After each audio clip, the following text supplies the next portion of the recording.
Hello, everyone, and welcome to Courage Zone. My name is Sergio. Welcome to my podcast, as I will be discussing childhood sexual abuse from a male's perspective.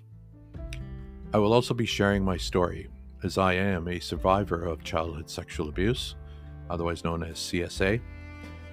I realize and understand that this is a sensitive topic as males go, and we don't like to talk about it. I also understand that this may catch friends or family by surprise of my story, but that's why I'm doing this, to get the word out, and that it is okay to talk about it. I didn't talk to anyone about this until I was in my mid-30s, mostly because I was ashamed and felt broken and damaged. I came to learn that it is okay to feel this way, and this entire trauma was not my fault. At the time when I first started to talk about it, I felt my world was falling apart. My sister had fallen ill with spinal and liver cancer. I had just left my first wife and starting to plan for a single life. And of course, I was terminated from my job at the time and suing them for wrongful dismissal. This entire situation, and a very stressful one at that, put me in a position that I didn't have a choice but to speak with my family doctor, because my body was doing things and I wasn't feeling well. It all started with my eyesight. I had major blurred vision and I was not able to see. And this was just the beginning. Now, before I get started, I would like to read to you a disclaimer. This podcast may discuss sensitive topics, including childhood sexual abuse. Listener discretion is advised. The content provided is for informational and educational purposes only, and it is not a substitute for professional advice. If you or someone you know is in need of support, please seek help from a qualified professional or contact relevant helplines in your area.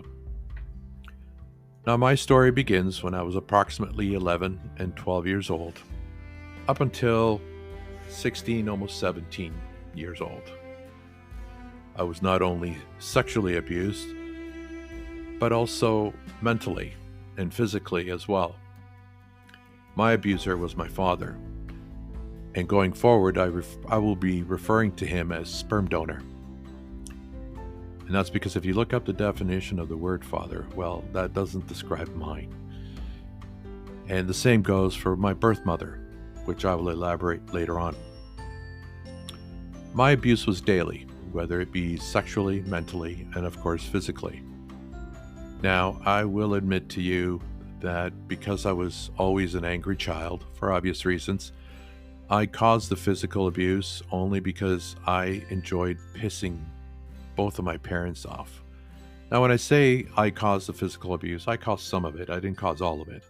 But, I did certain things just to piss them off, and it kind of brought joy to me. And I also, after everything I've been through, I follow one particular criteria. Hurt me, and I will hurt you. Now, being the angry child that I was, whatever physical abuse came my way, I never showed any pain, and I didn't want to give them the satisfaction.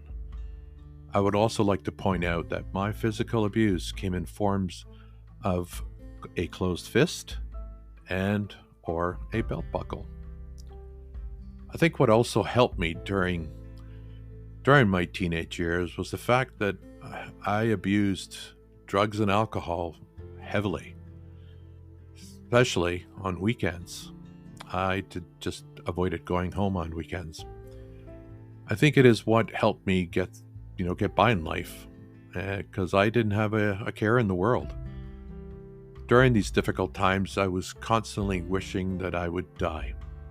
I didn't care how. I didn't care when. I just wanted to die. So all my pain, guilt, shame, and suffering would end. Later on in life, I did attempt suicide on 3 different occasions. I was unsuccessful, obviously, since I'm doing this podcast. And after that, I realized that God had a different plan for me. Now, I gotta tell you, I'm not a religious person. never have been, and I don't think I'll ever will be. This is due to being physically abused by a Catholic priest while going through confirmation classes. He was kind enough to beat me with a bamboo stick.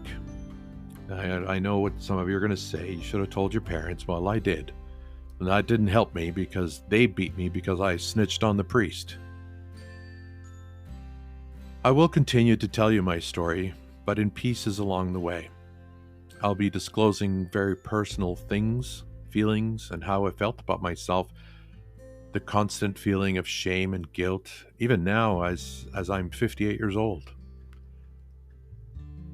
I will be discussing also the gatehouse, what a miracle workers they are, and a true blessing. Their mission statement is to provide support, community, and resources for individuals impacted by childhood sexual abuse. Now, the next part is I'm quoting an adult program participant, and it goes as follows. It's so hard to convey what the gatehouse is and what happens there. It's a place where everyone's voice can be heard. It sounds so simple, and maybe that's the beauty of the programs and people at the gatehouse. When your voice gets heard, you can begin to heal. Now, the gatehouse has made an impact on me, and to that, I'm also a facilitator to some of those programs. And I just wanted to pay it forward. That's why I'm doing that. Now, along the way, with some of my episodes of the podcast, I will be covering some topics, and hopefully I will sort of share my experiences, how I deal with them, how I cope with them, and, so on and so forth.